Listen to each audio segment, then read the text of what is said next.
Yeah, it is Weather Impact Live. I'm Whoop, meteorologist whoop. Robert Speta. There's Hey. meteorologist Lee Southwick. Hi. How are you How's doing it- today? I'm doing fine for a Tuesday. We're Yeah, getting through the week. Tuesdays are honestly, and I know it's a debate, my least favorite day of the week. Like Yeah, I hear mm, that a lot because, well, for you, it is the start it of is your my Monday, work but week. like in a traditional sense. Correct. Yeah, because Monday, I mean, you're starting, that's rough, but Tuesday, you're just like in it at the Yeah. low part of the week. Ugh. And then Wednesday, you're halfway there. You start to Thursday's climb. Friday Eve, and then Friday is Friday.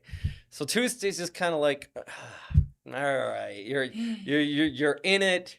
You're not the weekend's way behind you. The next weekend's way ahead. You just kind of And all right. I get so Tuesdays for me are technically my Thursdays since I'm off Thursday, Friday, but it feels like okay, it's not yet my Friday. Like I got to keep trudging through, and I think everyone else has the Tuesday Yes. attitude, so the energy is just a bit lower. I mean, the energy is never low in a newsroom, but We get it. let that We be get it. clear. Just life in general. But yeah, just kind of like down a little bit. So yeah, Tuesdays are pretty rough. I totally agree with that. Well, also we got some severe weather out there today too. We're going to talk about. Let's throw up the graphics on our Max 3, our traffic camera. Don't look, we're giving away the forecast. That's the 10-day your forecast. eyes. The Players is coming up here too, which we're going to talk about here in just a second. We have some more severe weather though across the broader picture. The ENSO or the El Nino La Nina forecast just came out yesterday, so we'll talk about that a little bit. And what you've seen right there, a little teaser in the 10-day our extended forecast here on the First Coast. So yeah, Lee, lots to get to. Lots to get to here today. And in the 3 o'clock edition of Weather Impact Live is more about kind of the broader picture. We're going to talk about, maybe show you some videos here instead of just showing you the local forecast, which coming up at 4:30, we'll have a little bit more details on that. So Lee, last few days we've had the heat. Next few days we have the heat. Near record highs. I mean, today we're really close. Tomorrow, I think we have a good chance of tying or breaking that record high. So we're just sitting under that high pressure dome, really staying warm here for the next couple of days and until our next system arrives. And the next system really getting fueled up by that heat, but also look at like International Falls out there in South Dakota. Temperatures into the teens to 20s. Wow. Meanwhile, I'm also though looking at places like St. Louis, even New York City. People are loving the fact that it's in the 60s right now. Records for some of those spots out there. I know in Jacksonville, you're thinking record, you're probably imagining 90 degrees, but in early March, the records, it could be up near 70 for some of these places in the Northeast. Right. I mean, because for us, it's record because we're near 90 today. And so, yeah, that's you take away a few degrees as you head north, and that is record heat for a lot of us. Well, on the flip side of the coin, I do want to show you some video out of Colorado here. This is just outside of Denver. Totally different story. It's snowing still because it is still. I mean, look at this. This isn't even like, oh, it's a flurry. It's like, no. It's snow. Like snowing. Snow. And I just want to remind people, yeah, it is still March. It's still very well ski season out there. That goes until about mid-April. And they're happy for this because they had such a late start to their ski season out there that they are grateful that it is still snowing. So they get to extend it a little bit longer on the back end. I just like watching every stereotypical car out of Colorado go by here. They're like half Subarus. Yeah, like a BMW. There's the ones that you another got to Subaru. Saw a Jeep, which also works because the very first time I went to Colorado, it was summertime, so we went jeeping through the mountains. That's another good one. That's a fun time. I'm telling you, beautiful. I love Florida. I love the First Coast, but if my next favorite spot to go visit is out here in this area, just the mountains and everything. So after that visit, I was touring Colorado and Colorado State because great meteorology schools. Oh yeah. And I really thought I wanted to go to Colorado. Yeah. Not Colorado State, even though that's the hurricane. But I just fell in love with Boulder. Oh, and so I thought that's where I was going to go to school, if not Florida. Florida was my number one, but I was really interested in Colorado. Did you do any of the hiking trails around? I've hiked around Boulder, like the Three Sisters, the big cliff face right there. So beautiful. But then it was like this time. Maybe not. Well, it was actually this is not January. good hiking level. It was hiking weather. well, my dad then after he was like, he started waking me up for school in the morning, being like, "Good morning. It's 65 degrees in Gainesville and 12 in Boulder." Like, be real, Lee. Where do you want to go? And I'm like, "You're right." But Well, probably not the beautifulest weather out there right now. Unless you like the snow, then there you go. But got it is still snowing there. Let's pull back the picture though, because what we have going on is kind of this cold air spilling in, and we have that interaction with the warm air in the southeast. Which look at this big dip in the jet stream, almost it's right there. You know what? I find this interesting. I'll get a little technical for everybody at home is this goes from a positive tilted trough. Basically, mm, it's oriented from the northeast towards the southwest. And you can see here it's oriented more towards the east. It basically this kind of dip right there just around the Great Lakes. And that is a clear indicator of rather potent severe storm setup out here, which is on the heels of our last severe weather setup we just seen. So before I get to the future cast here, Lee, I do want to show some video out of yeah. Michigan from Friday, where the first one, the actual tornado, and I know you talked about what I believe you talked about this yesterday too, right?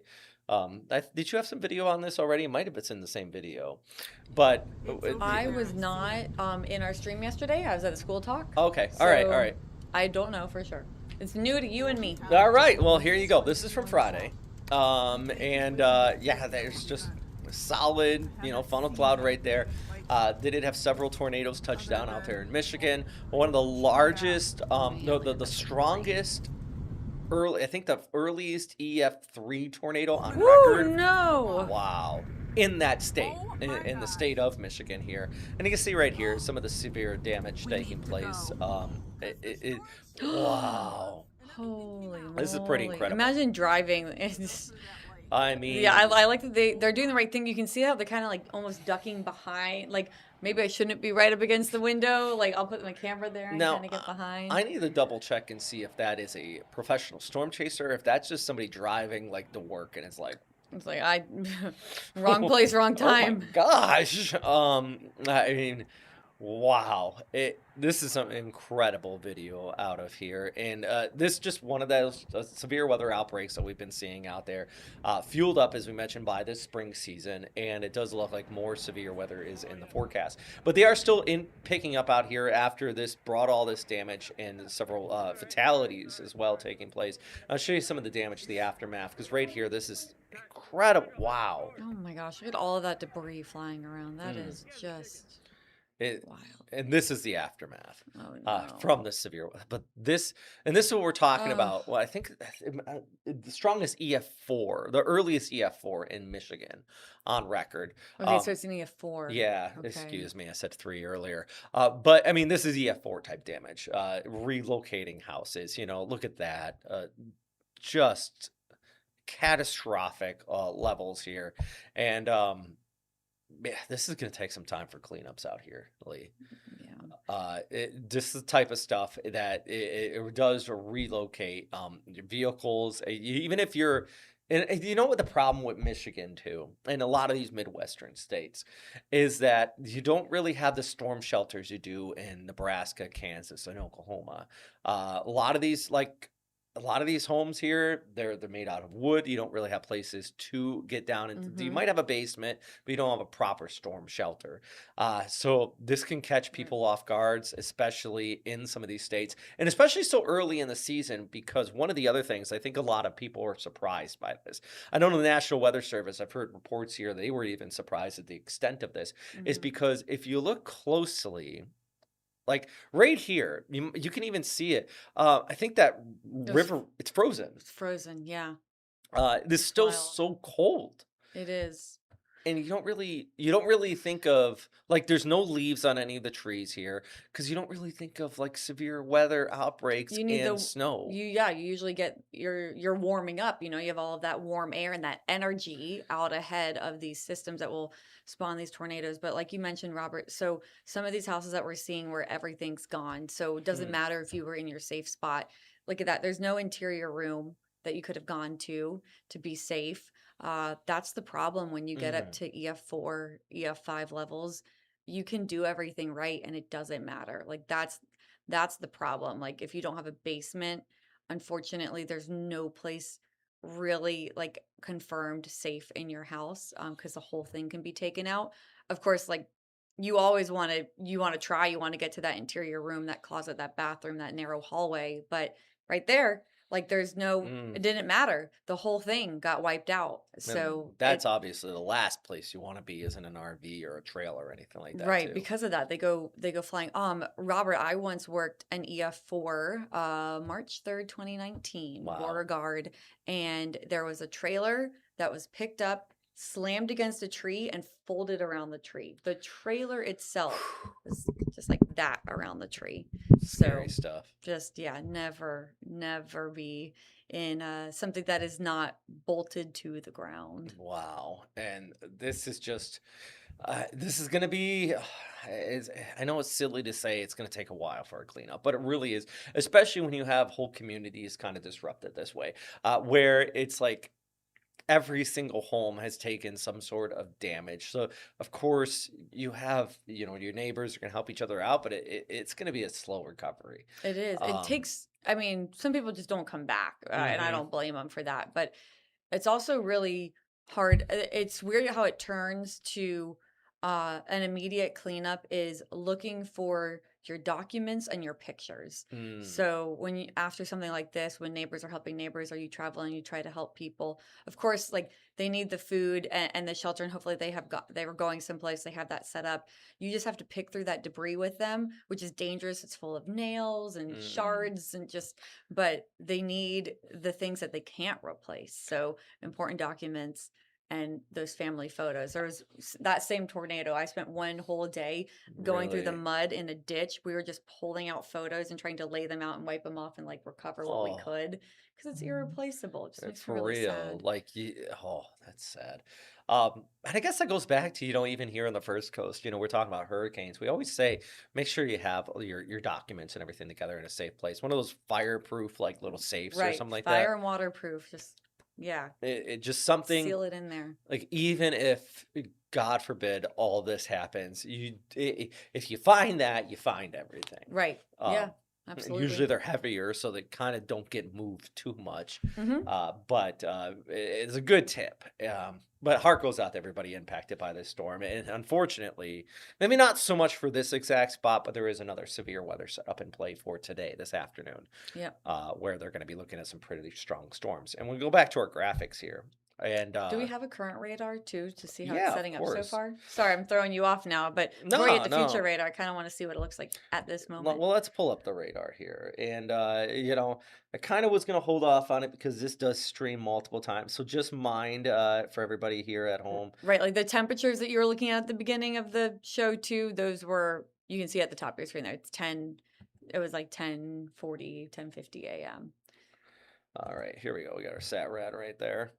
So let's pull this over here. So right now, I wonder why my radar is not pulling up on this. But you can kind of see the initial development here. I'm gonna try to pull up our radar. Oh, that's not coming in right now. It's weird. Hmm. Hmm. Well, I'll check. I'll do some. Oh, here we Oh, go. okay, There we good. go. So you got to do some So tech stuff on the back end after this. no, no, we got it. We got it. All right. So, I mean, it's not really there just yet.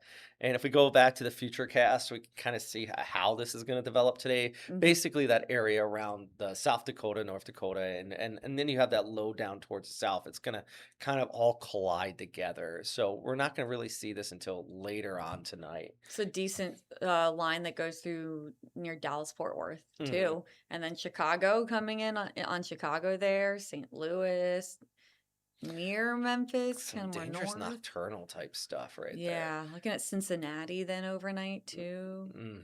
And I think, well, there's kind of two folds to this, right? So there's the one in the Midwest here today, that's going to be just south of Chicago, out towards like South Bend, where Notre Dame plays. They're kind of in that mark for the high potential of maybe just tornadoes.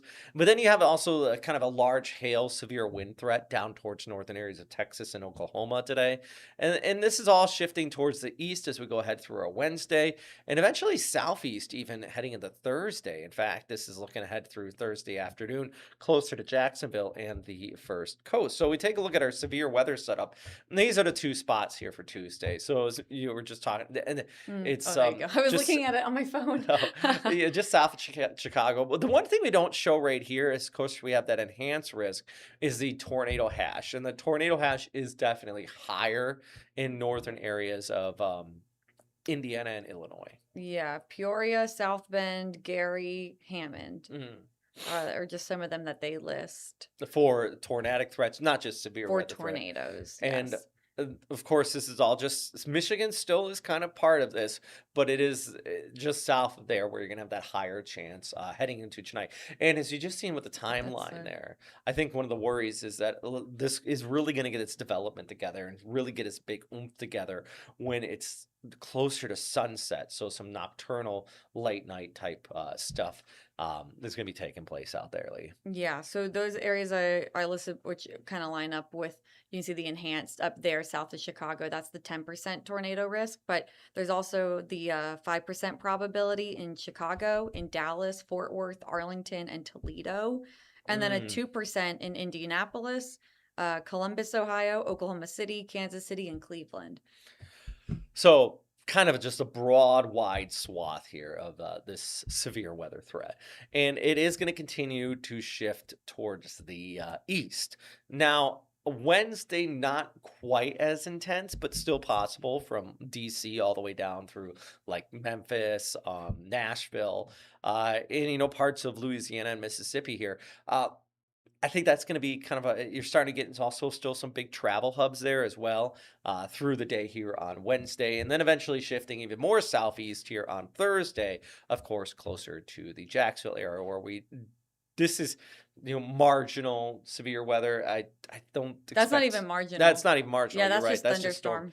So, just maybe some storms here, some showers, but nothing like what they're getting out west, and nothing like the video we just showed you a few minutes ago here. Yeah, but tomorrow's, like you said too, so not under enhanced, but still that tornado risk is up there for Pittsburgh, Shreveport, Jackson, Mississippi, Beaumont, Texas, Tyler, Texas, and then even there's a 2% probability for New York City, for Houston, for Philadelphia, and into Columbus as well. Wow. So, uh, man, this is it's some serious stuff. I do want to correct myself on something too. I said EF4, then went that I said EF3, EF4. Mhm. I was mistaken. It isn't. I double checked it. It is an E. It was as strong as EF3 in Michigan's, EF3. and Mhm. the strongest, earliest EF3 in Michigan's history. Yeah, I Um, mean, that's wild. Like you said, we were looked at the frozen lake or yeah. whatever it was. It's This early in the year. Oh, absolutely wild. So when we're talking about tornadoes and severe weather setups, I do want to quickly share this. Let's talk about, how one of these storms form up, just for weather spotters. The National Weather Service does do weather spotting classes, which is, have you ever attended one of them? I have not. I've always meant to just to see what it's about. They're interesting. But we love the weather spotters all Oh, around the First Coast. So if because you're interested, you should do it. it's important. Yes, it And is. the weather spotter courses, basically they teach you the basics of what a thunderstorm does and what to look for in a storm cloud. And they like anybody can report a tornado if you see one. You can report it to the National Weather Service. But what they do is they give you kind of the fundamentals. So it's a tornado or it's a scud cloud or it's just like what you're looking at. And if you tell them, okay, I'm a weather spotter, they not that they won't take you seriously, but it gives them that extra level confidence, especially when issuing tornado warnings. And Yeah. we have radars out there, of course, but having that extra layer with the weather spotters, and that's the number one best way to kind of confirm these storm systems. Because, like you said, I mean, Scud can be confusing to the untrained eye for sure. We actually had a lot of photos from viewers saying, "Oh, we saw a tornado or saw a funnel cloud." And also, it's important to distinguish between a funnel to cloud and a tornado when you're reporting to the National Weather Service. So even the difference between those two, and then also versus Scud, which I see you have here. Yeah. So the one on the left there is, of course, Scud, which, especially around here on the First Coast, it can catch people off guard because you get this a lot. You get whenever you have like a shelf cloud, so that initial updraft running over the St. Johns River or even near the Atlantic coast. What happens is it starts to pull a lot of moisture out of the waterways, and you'll get this exact sight a lot where it just looks like a lot of just inflow going in, and that's what's happening.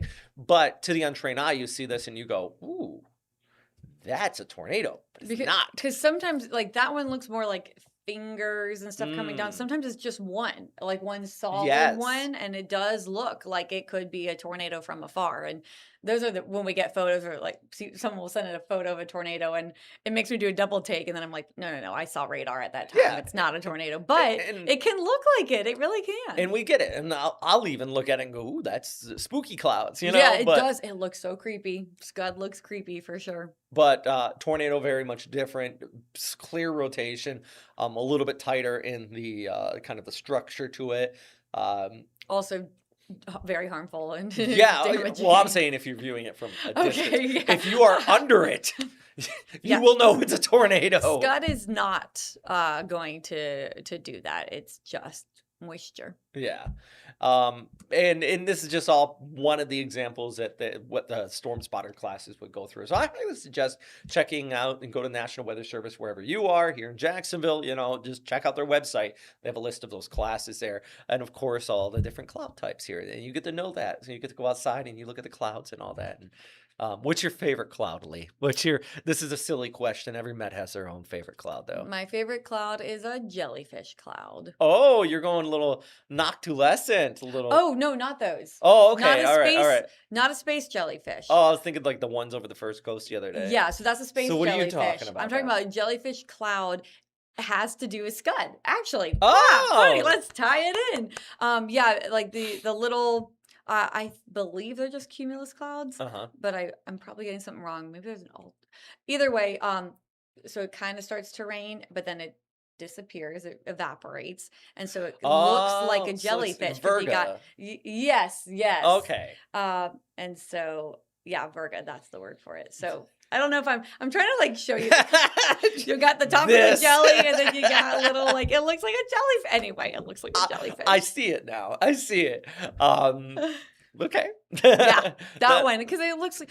I wish I could show you a photo because it's really cool when you look up in the sky and it looks like there's a ton of little jellyfish floating up in the sky above you. That's neat. That's a different answer. I like it. Thanks. What's yours? Oh, I would probably say I'm a big altocumulus fan, but I do like lenticular clouds, the little hat clouds over top of mountains. Those are so cool. Yeah, and they're spinning. Yep. They're kind of cool. I like that. Look like a hat stuff on a mountain. It's super cute. Really quick, Malcolm, what's our off time here? Which time?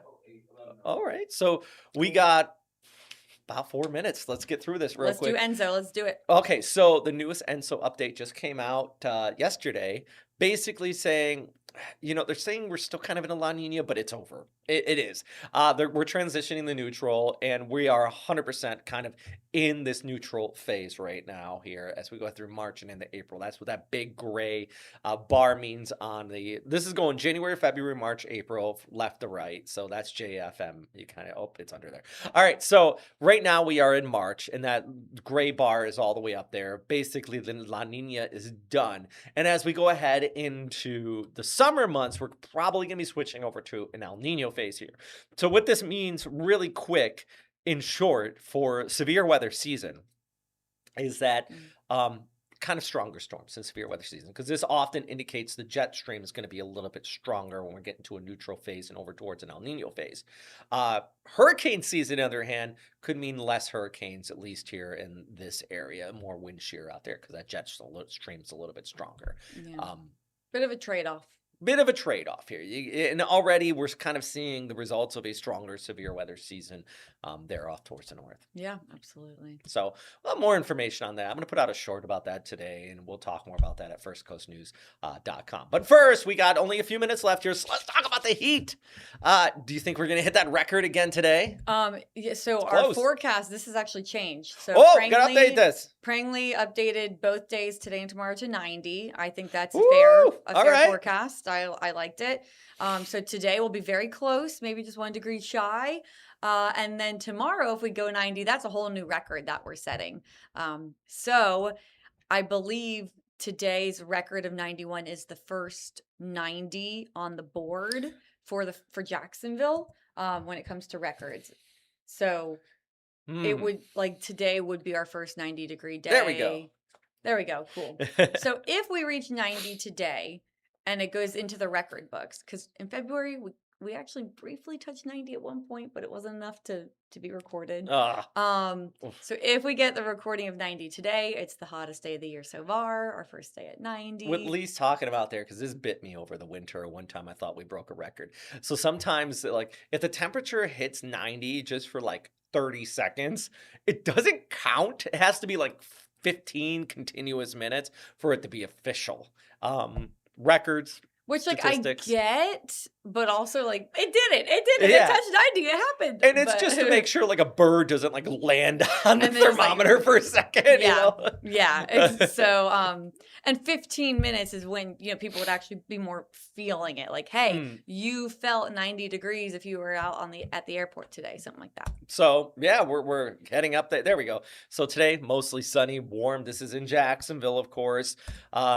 Just hot out there. Today's also Military Appreciation Day, so shout out to all the military. Thank you for your service, Robert. Thank you. Now more than ever, though, all the active duty over there. I know they've been busy. Fighter jets always flying around here because we have so many bases in the Jacksonville area. So, and Ludacris is out there because Luda.